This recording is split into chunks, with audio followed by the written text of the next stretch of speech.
श्री रसखान जी, जिनके लिए हम सोच के ही आए थे, इनका नाम मूलतः रसखान नहीं था।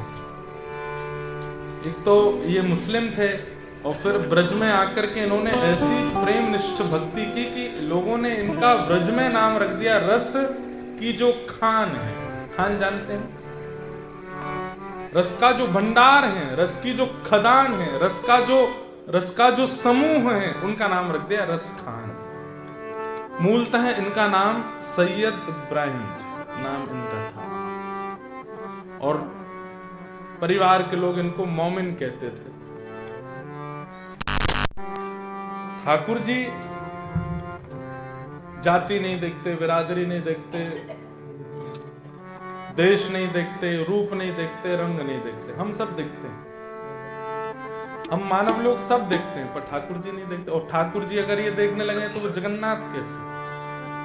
उनका नाम ही है जगन्नाथ, जग के जो नाथ हैं, जगत के जो नाथ हैं, अनाथों के जो नाथ हैं। हम सब अनाथ हैं, माता पिता होते हुए भी हम सब अनाथ हैं, और हम सब अनाथों के जो नाथ वही जगन्नाथ। और वो नाथ, नाथ मतलब रक्षक, नाथ मतलब स्वामी,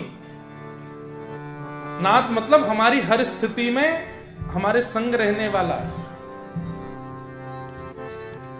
और वो नाथ तभी हो सकते हैं जब वो सब कुछ स्वीकार करें। एक पूज्य पिताजी एक पंक्ति गाते हैं, तू दयालु दीन, तू दानी हो भिखारी,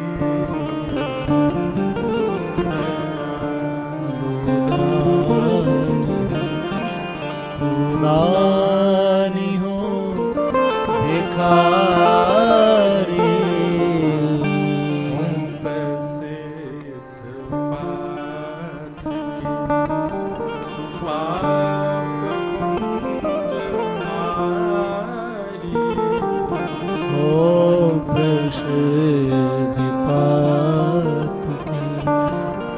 पाप पुंज हारी।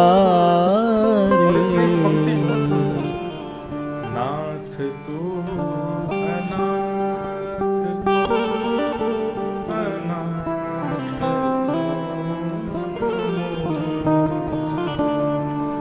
नाथ तू अनाथ को अनाथ को।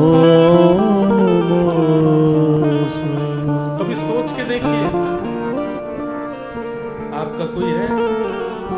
हाँ, लोग मुझ पे भी प्रश्न उठा देते हैं, बोले आप दुनिया को कहते हो आपका कोई है, सब अनाथ है। आप तो, आपके भी माता पिता हैं, पत्नी है, आपके भी बहन भाई सब हैं, पर उसके बाद भी हम अनाथ हैं। बुरा मानने वाली बात नहीं है, पर स्वार्थ लाग करें सब प्रीति, सबकी प्रीति आपसे एक स्वार्थ की है, और वो स्वार्थ यदि आप सिद्ध नहीं कर पाओगे तो आपका कोई भी नहीं। लेकिन वो तब भी आपके। नाथ तू अनाथ को अनाथ कौन मोसो। नाथ तू अनाथ को अनाथ कौन मोसो। मो समान आरत नहीं, मो समान आरत नहीं, मो समान आरत नहीं, मो समान आरत नहीं। आरत हर तो तू दयालु दीन हो, तू दानी हो भिखारी, तू दयालु दीन हो, तू दानी हो भिखारी। ठाकुर जी सबके नाथ, इसलिए हर नाम के पीछे नाथ, द्वारिकानाथ, बद्रीनाथ, जगन्नाथ, रंगनाथ, श्रीनाथ, सब जगह नाथ। नाथ शब्द का मतलब ही होता है स्वामी। नाथ का मतलब रक्षक, नाथ का मतलब पति, पति को भी नाथ कहते हैं। हम सबके नाथ। रसखान शाहिद इब्राहिम पठान कुल में जन्मे थे। अब रसखान जैसे भक्तों के चरित्र को सुन के आपको एक चीज स्पष्ट हो जाएगी कि आपके चाहने से ठाकुर जी आपको प्रिय नहीं लग सकते। ठाकुर जी को आपके ऊपर दृष्टि पड़ी है, इसलिए आपके अंदर उनके प्रति प्रेम है। अगर वृंदावन प्रिय लगता है, व्रज प्रिय लगता है, कथा प्रिय लगती है, नाम प्रिय लगता है, तो इसका मतलब आपकी सामर्थ्य की परे की बात है। ये आप नहीं कर सकते थे। ठाकुर जी को आप प्रिय लग गए, इसलिए वृंदावन आपको प्रिय लग रहा है। और इस बात का प्रमाण ये सब मुस्लिम भक्त देते हैं, जिनमें पहला नाम रसखान। दो कथाएं आती हैं इनके वृंदावन प्राप्ति की, दोनों कथाएं हम सुनेंगे। एक कथा कि दिल्ली में रहते थे इनके माता पिता, एक जंग हुई थी दिल्ली में जिसमें इनके माता पिता मारे गए। तो ये एक मौलवी जी के साथ में रहते थे और वो मौलवी जी पढ़ाते थे बच्चों को। क्या पढ़ाते थे कि ये सब भी मौलवी बने आगे चल के। दिल्ली में इतना ज्यादा अशांति होने लगी थी कि फिर मौलवी जी को किसी ने, राजा ने निमंत्रण दिया कि तुम अपने सब मदरसे के बालकों को लेकर के आगरा आ जाओ। आगरा के लिए ये अपने सब मदरसे के बालकों को लेकर के निकले और उनको रास्ते में क्या बताते जा रहे हैं? आगरा से पहले हिंदुओं का एक काबा पड़ता है, उसका नाम है वृंदावन। तो सब बालक पूछने लगे, अब क्या बोलते हैं पता नहीं, उनके यहाँ मौलवी जी बोलते हैं, मौलवी जी, मौला जी, मुल्ला जी, मौलाना जी। एक भैया यहाँ पाकिस्तान के भी बैठे, सब जगह के लोग बैठे। तो मौलाना जी, अभी हम दीक्षा दे के आए वृंदावन में, कई बालक हैं। तो दीक्षा में पंच संस्कार होते हैं, जिसमें तत्व, पुण्य, मंत्र, नाम और याग। तो उसमें नामकरण संस्कार में सबका नाम पूछा जाता है और फिर गुरुदेव नया नाम रखते हैं। तो संसार में आपका वही नाम रहता है जो आपका जन्म से है, पर निकुंज में और ठाकुर जी की सन्निधि में आपका वो नाम रहता है जो गुरुदेव ने दिया। तो मैं सबके नाम पूछता हूं। तो अभी पहले भी हो चुके हैं, पर इस बार एक बालक आया, उसका मैंने पूछा, मैंने कहा क्या नाम है? अब आंखों से रोवे सरोवे। मैंने कहा बताओ क्या नाम है? तो उसने नाम बताया अपना, नशीन। अब नशीन नाम सुन के कुछ नहीं, मैं उसका नामकरण करने लगा। फिर मैंने एक बार मैंने कहा पूरा नाम क्या है? तो फिर वो ऐसे, उसको लगा कि कहीं मैं मना ना कर दूं दीक्षा के लिए। मैंने पूरा नाम बता।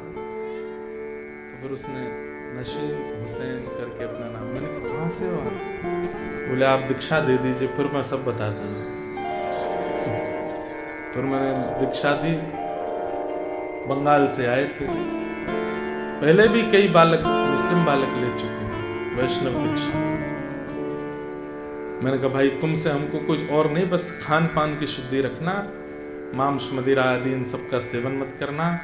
और बोले महाराज जी कट्टर परिवार से ही हैं हम, सब 5 समय की नमाज आदि सब चलती है घर पे, पर हम बस यहाँ भागे आए, आपकी कथा सुनते रहते, मैंने बहुत अच्छा। एक बहन भी आई थी, वो भी मुस्लिम थी। कई बार एक भारतेंदु हरिश्चंद्र हुए, उन्होंने रसखान के लिए कहा है, इन मुसलमान भक्त जनन पर कोटिक हिंदू वारी है। ऐसे मुसलमान भक्त हैं कि इन पर करोड़ करोड़ हिंदुओं को भी वार देना चाहिए। अब नाम मुसलमान हो जाता है, हिंदू हो जाता है, जाति इधर उधर हो जाती है, लेकिन भक्ति जात पात पूछे नहीं को, हरि को भजे सो हरि को हो। जो हरि का है उसकी कोई जाति नहीं है। रसखान मोमिन या फिर कह दो साहिद इब्राहिम अपने मौलाना जी के साथ में जा रहे थे। तो मौलाना जी कह रहे थे आगे हिंदुओं का एक काबा पड़ने वाला है, उसका नाम है वृंदावन। बोले अच्छा, वहां हिंदुओं का भगवान रहता है और हमने सुना है वो टेढ़ी टांग है उसकी। तो सब बालक बोले तो मौलाना जी क्या करें? बोले कानों में रुई लगा लो, आंखों पे पट्टी बांध लो। बोले इसका क्या अभिप्राय है? बोले उसको देख लोगे तो वो तुमको पागल कर देगा, अपना बना लेगा, और आंखें बंद करके कानों से अगर उसको सुन लोगे तो भी तुमको पागल कर देगा, इसलिए कानों में रुई। अच्छा, कई बालकों में ऐसा होता है स्वभाव, हमारे घर में भी बालक हो, उनको मना करो यहां मत जाओ, वहीं देखो क्या है यहाँ पे। उन्हीं बालकों में ऐसे स्वभाव वाले थे साहिद इब्राहिम, जो बाद में बने रसखान। पट्टी बांधी लेकिन थोड़ी ढीली सी, कान में रुई तो डाली लेकिन थोड़े ऐसे कि ऐसा क्या है, मैं भी तो देखूं। जैसे ही वृंदावन की सीमा आई, मौलाना जी ने सबके आंख बांध दी, कानों में रुई लगा दी, और एक के पीछे एक बालक पकड़ करके चल रहे हैं, और इनका जो भी जाप होता है बोले वो जाप करते चलो, उससे दूर रहेगा। लेकिन जैसे ही प्रवेश किया वृंदावन में, अब बीच बीच में ऐसे उठा के देखते हैं रसखान, ऐसा कैसा बालक है, ऐसा कैसा भगवान है, टेढ़ा है। और हमारे मौलाना जी बता रहे थे छोटा है, बड़ा भी नहीं है, छोटा सा है, और छोटा सा बालक इतने लोगों को पागल कर देता, मैं देखूं तो सही है कैसा। कभी इधर से उठा के देखें, कभी कान से भी निकाल करके सुने। इतनी ज्यादा मन में उत्सुकता होने लगी, तभी जगऊ कलम बाम दृशाम मनोहरम, सुंदर वेणु की ध्वनि सुनाई दे रही है। और ठाकुर जी वेणु कैसे बजाते हैं? जिस गोपी को बुलाना है ना, उसी का नाम बोलते हैं उस वेणु में। रसखान इनका प्रथम नाम भगवान नहीं रखा। अरे रसखान तू मोयना देखेगो, मैं तो यही ठाड़ू। मुझको रसखान कौन बोला? अच्छा, जब ठाकुर जी की, अच्छा एक बात है, ठाकुर जी दिख जाए या ठाकुर जी का स्वर सुनाई दे जाए या ठाकुर जी का अनुभव होने लग जाए, तो पहली स्थिति जो होगी निर्वाक, वो बता नहीं पाओगे किसी को कि हो क्या है। किसी से अगर आपने जाके कह दिया कि मेरे साथ ऐसा ऐसा हुआ, तो समझो कि आपने ठाकुर जी को नहीं किसी और को देखा है। मीराबाई कभी नहीं बता पाई, उन्होंने पूरा ग्रंथ लिख दिया, इतनी मोटी किताब पदों की लिख दी, लेकिन बता नहीं पाई कि जब ठाकुर जी दिखते हैं तो क्या होता है। लगन लगी घनश्याम की जाए, लगन लगी घनश्याम की जाए, लगन लगी घनश्याम। नारायण जी गाते हैं, लगन लगी घनश्याम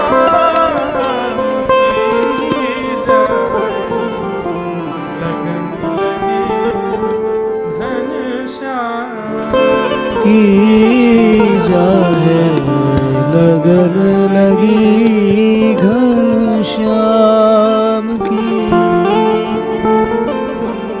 जैसे ठाकुर जी की लगन प्रेम लग जाता है, वो पैर रखेगा कहीं, पड़ेगा कहीं, जाएगा कहीं, मिलेगा कहीं, होगा कहीं, पहुंचेगा कहीं। मतलब उसकी स्थिति पर हमारी जैसी नहीं रहती। हम लोग कैसे, हमें विवेक है, ऐसे चलना है, ऐसे खाना है, ऐसे पहनना है, ऐसे रहना है। ठाकुर जी के प्रेम वाले वो बौरे होते, बाबड़े से हो जाते हैं, उनको नहीं पता होता। रसखान चलता जा रहा है और वो स्वर कान में आता है, अरे तू आजा, मैं यहाँ खड़ा हूं, अरे देख यहाँ को देख ले एक बार। इतना सुंदर स्वर कि रसखान स्वयं को रोक नहीं पाया। प्रेम के जितने स्वरूप होते हैं, इस बार एडिलेड में कथा हुई थी, वहां मैंने प्रेम के 8 स्वभाव बताए थे, और वो 8 स्वभाव एक साथ रसखान में प्रकट होने लगे, जिसमें पहला है नेत्रों से अश्रु गिरना, दूसरा है शरीर के रोंगटे खड़े होना, तीसरा है शिवरिंग होना, हाथ पैर कांपने लगना। कई सारे उसके 8 स्वभाव हैं, मिलेगा तो कल शायद यहां भी सुनाऊं। वो 8 स्वभाव एक साथ रसखान में प्रकट होने लगे, और जैसे ही नेत्र खोल करके देखा, आहा, त्रिभंग ललित श्याम सुंदर मुरली मनोहर ऐसे खड़े और मंद मंद मुस्का करके रसखान को अपनी ओर बुलाए। एक क्षण की वो झलक दिखते ही ठाकुर जी तो अंतर ध्यान हो गए, और रसखान मूर्छित होकर गिर पड़ा।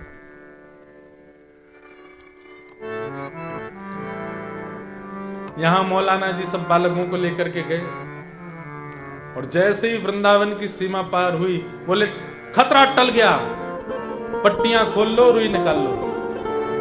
बालकों ने सबने पट्टियां खोल ली, रुई निकाल ली। बोले सब हैं ठीक है। बोले अरे तो मौलाना जी वो मोमिन कहां गया, शाहिद कहां गया, अरे अरे कहां गया। दौड़ करके गए तो देखा जाकर के महाराज शरीर कांप रहा है, नेत्रों से अश्रु गिर रहे हैं, और पूरे शरीर के रोंगटे खड़े हो रहे हैं। एक बात और, यदि कृष्ण प्रेम में कोई व्यक्ति पड़ गया हो, उसको कोई अगर छू देना तो उसको भी हो जाएगा। संक्रमित रोग है प्रेम, और ये हंसी वाली बात नहीं, ये सीरियस बात है। इसीलिए वृंदावन के महापुरुष अपने पैर नहीं छूने देते, दूर से प्रणाम करो। क्यों? अनधिकारी ने पैर छू लिया, घर बार छूट जाएगा, यहीं पड़े रह जाओगे फिर। इसलिए महापुरुष पैर नहीं छूने देते। हमको भी आज्ञा 2 चीजों की, एक तो किसी के सिर पे हाथ मत रखना, किसी से पैर मत छुआना। गुरु पूर्णिमा छोड़ के, इसलिए गुरु पूर्णिमा पर पैर छुआए थे इस बार, पहली बार। ये तुम पैर नहीं छुआता, इसलिए हमारे वृंदावन के महापुरुष पैर नहीं छूने देते। क्यों? एक बार मैंने एक महाराज जी से पूछा, तो महाराज जी बोले प्रेम लक्षणा भक्ति खुजली की तरह है।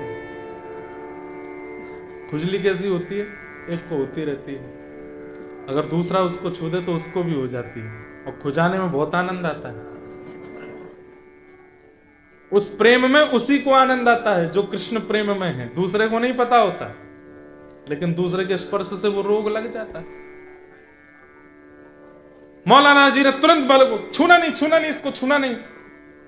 पकड़ लिया, उस कालिया ने पकड़ लिया, टेढ़ी टांग वाले ने पकड़ लिया, भागो यहां से। और रसखान जी को वैसा ही रोता बिलकता छोड़ करके भाग गया। किसी रसिक ने जब आकर के देखा रसखान जी को, ले जाकर के यमुना जल पिलाया, व्रज की रज माथे से लगाई, 12 तिलक किए, क्योंकि जो शरीर की स्थिति थी ये किसी कृष्ण प्रेमी की ही है। कृष्ण प्रेमी की स्थितियां कैसी हैं? 6 लक्षण। वाक् गदगदा द्रवते यस्य चित्तम रुदत्य भिक्षणम हसति क्वचिच्च विलज्ज उद्गायत नृत्यते च मदभक्ति युक्तो भुवनम पुनातु। पहला, वाणी गदगद हो जाएगी। दूसरा, हृदय द्रवित हो जाएगा, कभी भी रुदन करने लगेगा, कभी भी हंसने लगेगा। और विलज्ज उद्गायत नृत्यते च, भुजा उठाकर के नृत्य कीर्तन करने लगेगा। ये 6 लक्षण भगवान कहते हैं मेरे भक्त के, जैसे हम अगर देखें तो पागल की उपाधि देंगे, पागल। 6 लक्षण ऐसे, वो 6 लक्षण रसखान जी में प्रकट हो रहे हैं, लेकिन रसखान जानते नहीं है कि वो कौन है जिसको मैंने देखा। जब होश में आए तो जो व्यक्ति थे उन्होंने पूछा, कौन हो भाई, क्या नाम है तुम्हारा? बोले मेरा नाम क्या है, मुझे नहीं। कहां से आए हो? बोले मुझे ये भी नहीं पता। बोले क्या याद है अंतिम? सांवरी सूरत, सांवरी सूरत, मोहनी मूरत, हृदय लियो चुराए, हृदय लियो चुराए, बाकी चाल चले मन, बाकी चाल चले मन मोहनी। अब जिए को नाही सुहाए। अब जिए को अब संसार का मुझे और कुछ याद नहीं, केवल इतना याद है, एक सांवला सा मोहिनी से मूरत थी उसकी। कौन था? अब सोचिए, कोई साधन नहीं है रसखान के पास, कभी जप नहीं किया, कभी गंगा स्नान नहीं किया, कभी तीर्थ नहीं गए, कभी प्रसाद नहीं पाया, कभी किसी महापुरुष की कथा नहीं सुनी, कभी कोई साधन नहीं किया था रसखान ने। जन्म से मुसलमान, ईद करते हैं, नमाज करते हैं, सब अपने धर्म के सारे काम किए, बस रोने लगे उस महापुरुष के चरण पर। कौन है वो? कौन है? मुझे कुछ नहीं चाहिए, केवल उनको देखना है, वो कौन है? तब उस महापुरुष ने बताया, बोले वो तो नंद नंदन। बोले कौन नंद नंदन? बोले नंद जी के लाला। कौन नंद जी? कौन उनके लाला? तब उस महापुरुष ने पूरी भागवत की कथा सुनी और संपूर्ण भागवत कथा सुना करके कहा कि ये है श्री कृष्ण। जब गोपी गीत में गोपियों को छोड़ करके अंतर ध्यान हो गए श्री कृष्ण, और गोपियां इधर उधर यत्र तत्र ढूंढ रही हैं, कृष्ण को पुकार रही हैं, उस समय रसखान की कथा सुनते सुनते स्थिति गोपियों जैसी हो गई, इधर गिरते हैं उधर गिरते हैं। बोले ऐसे ही मुझे छोड़ के चले गए, कहां चले गए? बुलाइए ना उन्हें। तब लोगों ने जांच पड़ताल की, उनको पता चला कि इनका नाम शायद इब्राहिम है, लेकिन ऐसे रस के समूह में है, तो लोगों ने प्रेम से उनका नाम रसखान रखा। रसखान। अच्छा, एक बात, एक फिल्मी गाना है, मुझे उसकी लाइन याद नहीं, जो दिल प्यार करेगा, वो गाना कैसे है? हर दिल जो प्यार करेगा। वाह भाई हरिवंशी। हर दिल जो प्यार करेगा वो, भाई प्रेम का एक स्वरूप है। अगर व्यक्ति प्रेम में पड़ा है तो गाएगा जरूर। अच्छा, संसार का प्रेम प्रेम नहीं है, वो प्यार है।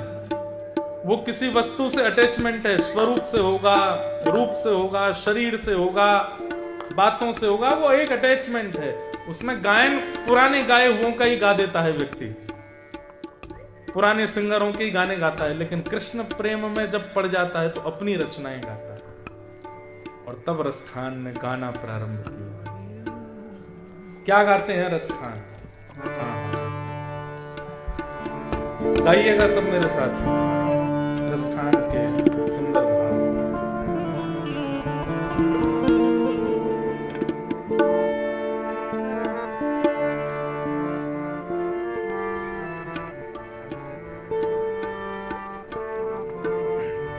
ब्रह्म में ढूंढो पुराण में ढूंढो पुराण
सघन वन में जहां बीच में अवकाश हो उसको कुंज कहते हैं।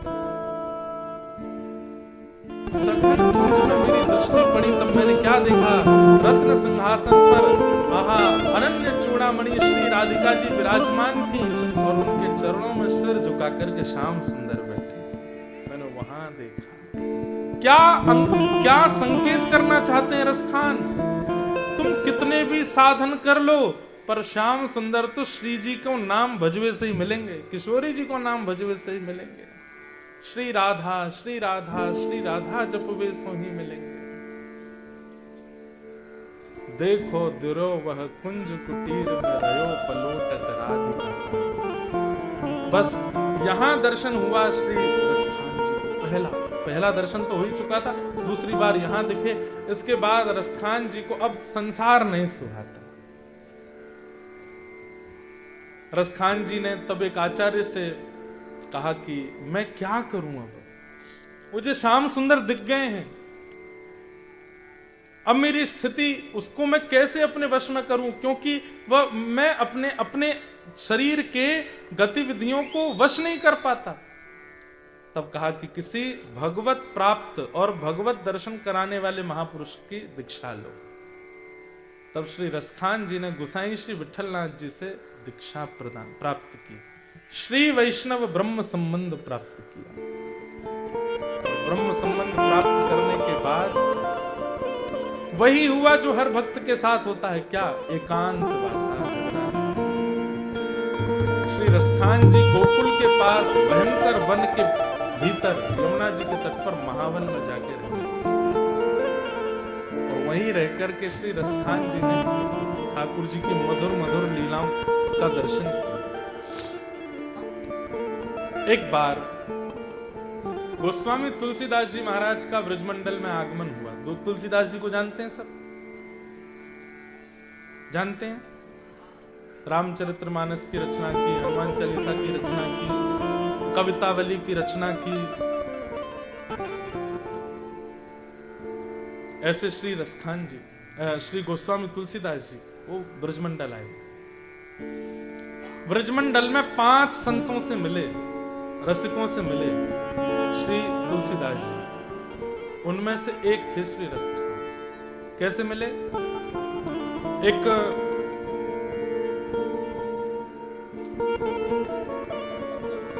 भगीरथ ग्वाल नाम का एक ग्वारिया था। ग्वारिया जानते हैं? गैया चराने वाला।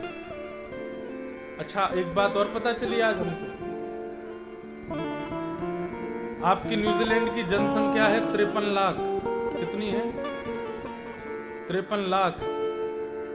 और यहां भेड़ बकरियों की जनसंख्या 1 करोड़। गायों की जनसंख्या 60 लाख। अगर भेड़ और गैया मिलके एक फौज बना के यहां के मानवों पर आक्रमण करें तो हरा देंगे। आप 53 लाख हो, वो 1 करोड़ 60 लाख।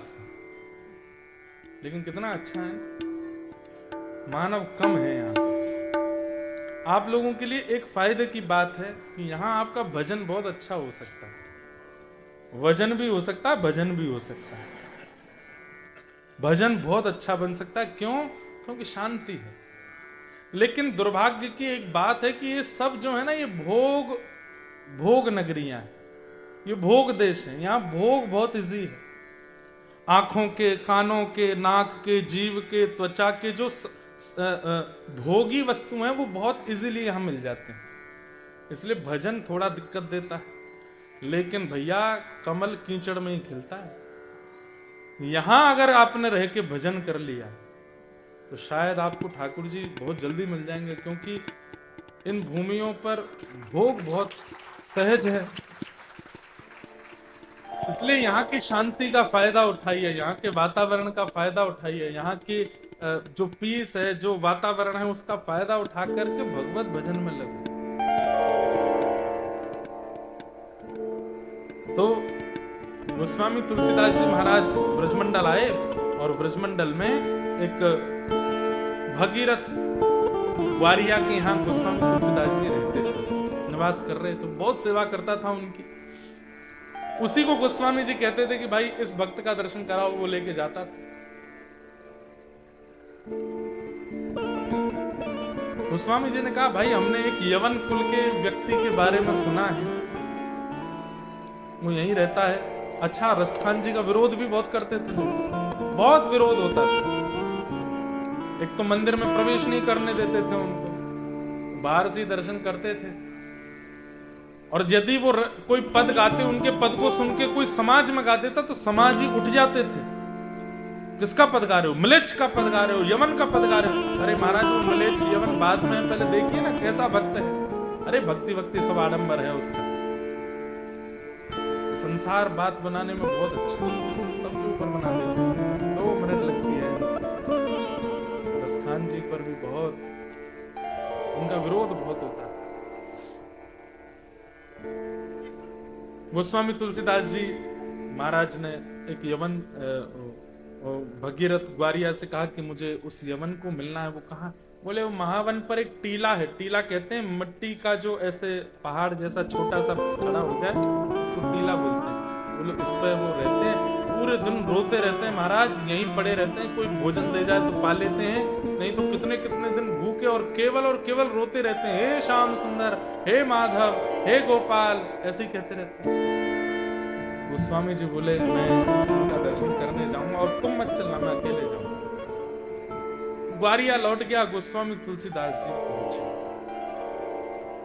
गोस्वामी जी के सिर पर उर्दपुंड देख के, गले में कंठी माला देख करके और धोती स्वरूप देख करके रसखान जी समझ गए कि कोई महापुरुष है। गोस्वामी जी प्रणाम करने की स्थिति में आए, उससे पहले तो रसखान जी ने दंडवत कर लिया।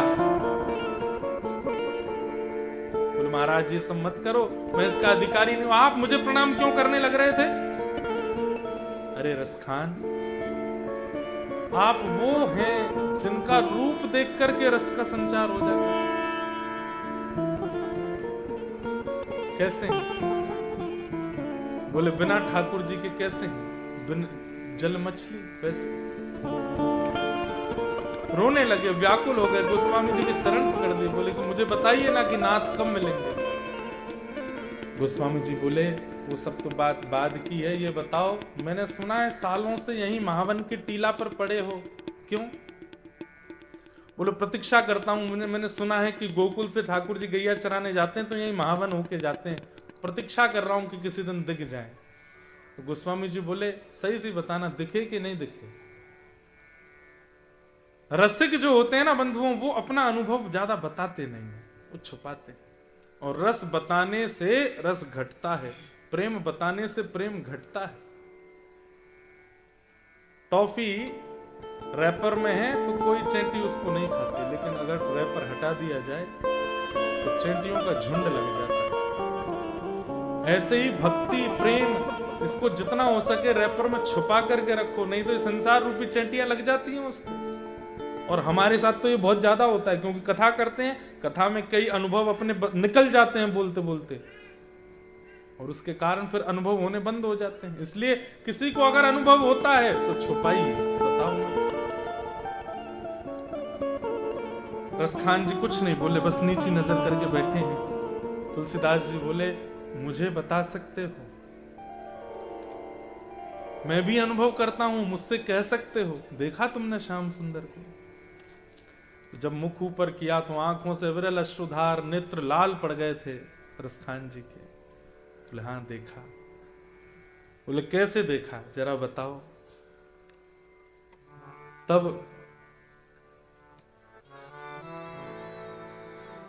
रसखान जी कह रहे हैं, धूर भरे अति शोभित श्याम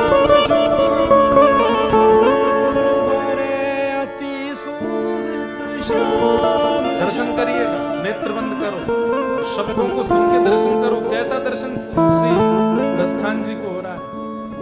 हम हिंदू हैं, हम ब्राह्मण हैं, हम क्षत्रिय, हम वैश्य हैं, हम यज्ञ कराते हैं, हम कथा सुनते हैं, नाम जप करते हैं, तिलक माथे पर लगाते हैं। ऐसा अनुभव हमको नहीं होता जैसा एक म्लेच्छ कुल में जन्मे श्री रसखान जी को होता है। धूर भरे, ठाकुर जी का अंग कैसा है? सांवला, लेकिन उस सांवले अंग पर धूल लगी हुई है। केशों में थोड़ी धूल लगी है, माथे पर धूल लगी है, गाल पर धूल लगी है। धूल भरे अति शोभित श्याम जो, श्याम जो, तैसी बनी सिर सुंदर चोटी, तैसी बनी सुंदर चोटी। श्री यशोदा मैया ने लाल जी के घुंघराले केशों को बांध करके सिर पर एक चोटी बना दी है और ठाकुर जी धूल मिट्टी में खेल करके धूल में आए गए। सिर पे, गाल पे, थोड़ी पे, अंगन पे धूल लगी है। श्याम सुंदर सांवले और उनके ऊपर मानो जैसे आभूषण एक स्वर्ण का आभूषण हो, ऐसी धूल लगी भई है। और खेलत खात फिरे अंगना,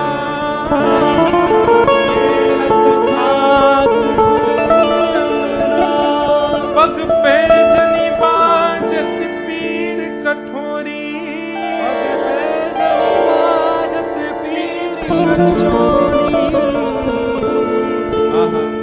वस्त्र नहीं पहने हैं, केवल कमर में एक कौंधनी पहन रखी है और पैरों में पायल पहन रखी है।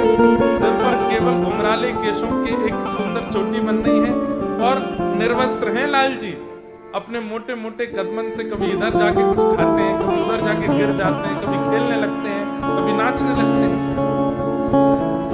वाह छवि को रस खान विलोकत,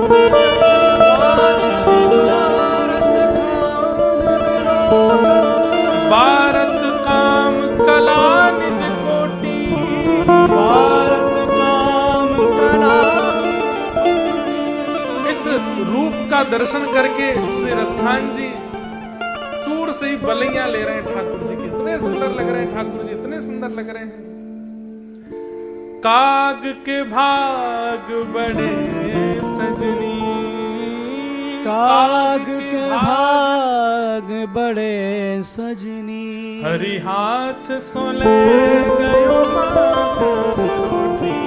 हरि हाथ सोले गोस्वामी तुलसीदास जी भी दर्शन कर रहे हैं। आहा कितने सुंदर लाल जी लग रहे हैं, घुटमुन चल रहे हैं, खड़े होके गिर रहे हैं, सिर पर चोटी लग रही है और कभी कभी कुछ खा रहे हैं, कभी कुछ बोल रहे हैं। अरे तभी रसखान कहते हैं गोस्वामी जी देखिए तो, बोले क्या? ठाकुर जी के हाथ में यशोदा मैया ने माखन रोटी दी है, 4 दांत निकले हैं अभी और 4 दांतों से प्रेम से रोटी खा रहे हैं, मक्खन लगी भाई। इतने में ही एक कौवा आया है और श्री ठाकुर जी के हाथ से बचे भाई वह रोटी के टुकड़ा को लेके भाग गए और ठाकुर जी रो रहे हैं, उस काग को दिखा करके रो रहे हैं यशोदा मैया से, मैया मेरी रोटी ले गए हो या कौआ को पकड़ के लाओ, ये मेरी रोटी ले गए हो। मैया नई नई रोटी बना के दे रही है, ठाकुर जी कह रहे ना जे नहीं पाऊंगो वही बारी पाऊंगो। गोस्वामी जी भी रुदन कर रहे हैं, यहाँ रसखान भी कह रहे हैं काग के भाग बड़े सजनी, काग के भाग बड़े सजनी, हरि हाथ सो ले गयो माखन रोटी, हरि हाथ सो ले गयो माखन रोटी। सूरदास जी के नेत्र सजल, श्री तुलसीदास जी के नेत्र सजल, रसखान को हृदय से लगा लिया। परिवार रसखान यहाँ बैठे बैठे तो को दर्शन हूं मैं निकुंज में, ठाकुर जी कहाँ लीला कर रहे हैं, यशोदा जी के लाल जी क्या लीला कर रहे हैं। और कोई दर्शन हो तो बताओ ना। बोले एक दिन इसी टीला पर बैठे बैठे मैंने जो देखा वो आपको बताऊं। बोले हाँ बताओ। जा दिन ते नंद को छोरा, जा ते नंद को छोरा, जा दिन ते नंद को छोरा, जा दिन ते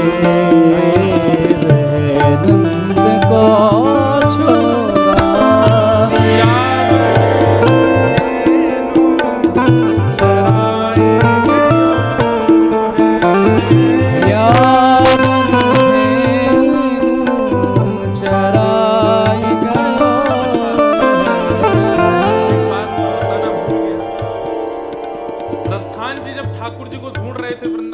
तो किसी ने कहा कथा सुनो तो कथा सुनते थे, किसी ने कहा वेद पढ़ो तो वेद पढ़ते थे, किसी ने कहा यमुना में पड़े रहो तो यमुना जी में पड़े रहते हैं, किसी ने कहा संतों की शीत प्रसादी पाओ तो वो पाते। एक बार रसखान जी ने किसी को देखा, उसने अपने गले में कंठी माला पहन रखी थी। तो रसखान जी ने बोला कि भाई ये क्या पहन रखा है? बोले कि तुलसी माला है, गले में पहनते हैं तो भवसागर से तर के ठाकुर जी की प्राप्ति हो जाती है। तो रसखान जी गए और कम से कम 1000 तुलसी माला लेकर के आए। कुछ सिर में पहन ली, कुछ कानों में लटका ली, कुछ गले में पहन ली, कुछ हाथों पे पहन ली, कुछ बाजू में लगा ली, कुछ कमर पे पहन ली। सब जगह महाराज तुलसी तुलसी तुलसी धारण कर ली। रसखान जी जब चलते थे तो उनके नेत्र, नाक और मुख दिखता था, बाकी तुलसियों से ढके ही रहते थे, तुलसी की माला। किसी ने कहा अरे रसखान जी, एक तुलसी माला में ही इतनी सामर्थ्य है कि वो भगवत प्राप्ति करा देता है, आप इतनी तुलसी माला पहन के क्यों चल रहे हो? तो रसखान जी इतना सुंदर उत्तर देते हैं। रसखान जी कहते हैं, बोले भैया, हल्की वस्तु को नदी से पार करना हो तो छोटी नाव में भी पार हो जाती है, भारी वस्तु के लिए तो जहाज मंगाना पड़ता है। अरे आप सब लोग वृंदावन में जन्मे, अयोध्या में जन्मे, ब्राह्मण कुल में जन्मे, हिंदू कुल में जन्मे, ठाकुर जी के कुल में जन्मे, आप सब तो हल्की वस्तु हो, एक माला में आप पार हो जाओ। मैं तो मिले जन्म जन्मांतरों का पापी हूं, कितने जानवरों को मार के खा चुका हूं, भारी हो गया हूं, इसलिए थोड़ी बहुत तुलसी से काम नहीं, पूरे हम पर तुलसी पहन के रहते हैं। भगवत मिलन की कांक्षा।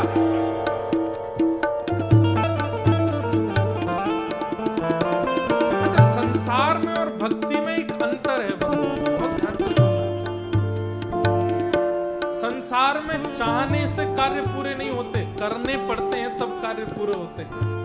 लेकिन भक्ति में चाहने से ठाकुर जी मिल जाते हैं। केवल चाह लो तो मुझे प्रिया प्रियतम मिल जाए, वो चाह ही मिला दे।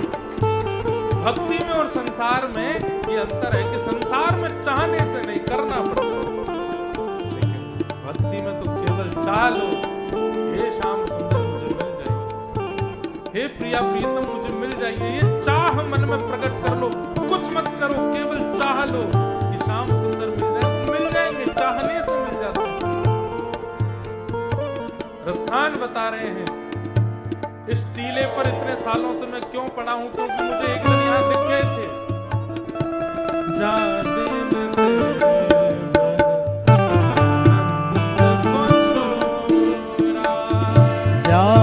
दिन तेर नंद को छोरा, यावन धेनु चराए गयो है। यावन धेनु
ठाकुर जी की गौचारण लीला का जब वर्णन किया धीमे से गोस्वामी तुलसीदास जी बोले ये तो दिन के दर्शन थे, रात में कैसे दिखते हैं थोड़ा वो भी बताओ। तो रसखान जी ने ठाकुर जी के रास को श्री प्रिया जी के साथ सब गोपियों के साथ और श्री जी ठाकुर जी दोनों कैसे रास विहार कैसा नृत्य करते। देखो देखो रे नागर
रवि रथ की अटक, कुंडल में जो हीरा है उसकी चमक ऐसी है, रवि यानी कि सूर्य का रथ भी रुक गया है उसके आगे।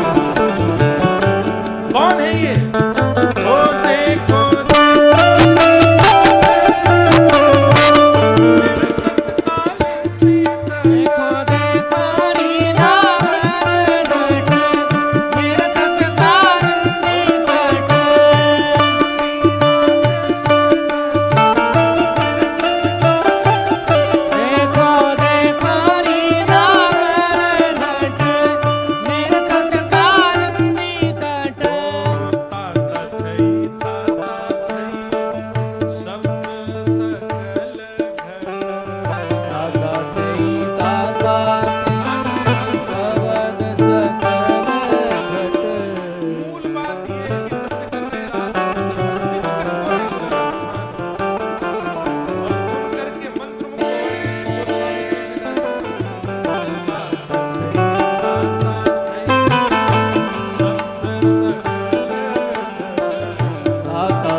को दिखा।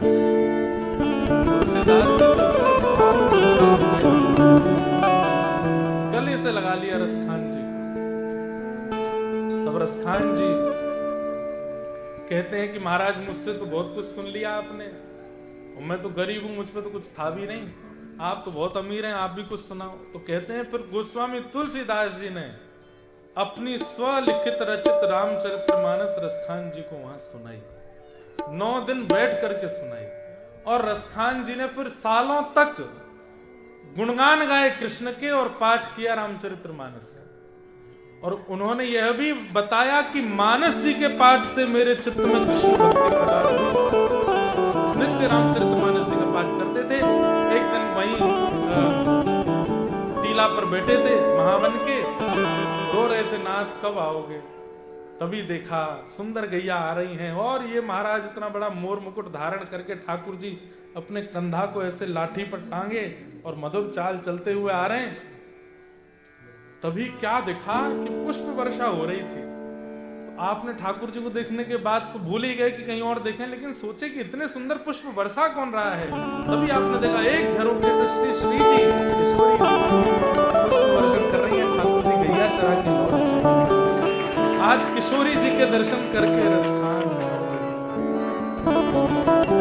अब ठाकुर जी से प्रार्थना बोले, इनकी प्रार्थना करके बूढ़ा हो गया।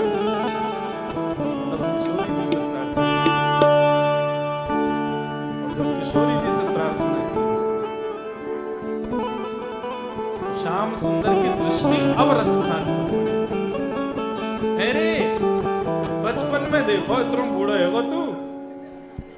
ठाकुर जी रसखान बोले आपको पता भी है कि अरे नेक्स्ट तो आयो ब्रजमंडल में, तब देखो मैंने, इतने दिन आते यहीं पड़ो है।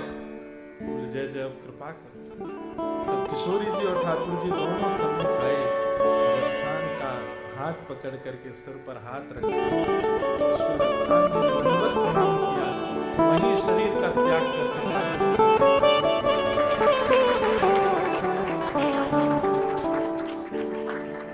और अंतिम भाव रसखान ने क्या गाया। मानुस हो रसखान, मानुस हो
संसार में सबसे बड़ी उपलब्धि है मानव बनना।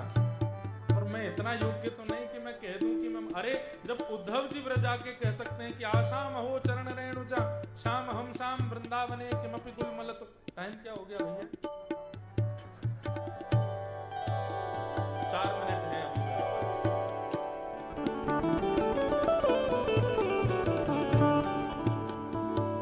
जब उद्धव जी कह सकते हैं कि हे विधाता अगले जन्म में मुझे ब्रजमंडल में पौधा बना के भेजना, मैं मानव बनने के अधिकारी, मैं रसखान कैसे कह सकता हूँ? तो अगली पंक्ति में रसखान जी अपनी बात बदल देते हैं। पहले तो बोले मानव बन के आऊं ब्रज में, तब अगली पंक्ति में क्या कहते हैं, नहीं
बसेरो करो मिले जो खग हो तो बसेरो करो, जो खग हो तो बसेरो करो मिले जो खग हो तो बसेरो करो, कालिंद कूल कदम्ब की डारन कालिंद कालिंदी कूल कदम की डाल, कालिंद कूल कदम्ब की डारन कालिंद कूल कदम अरे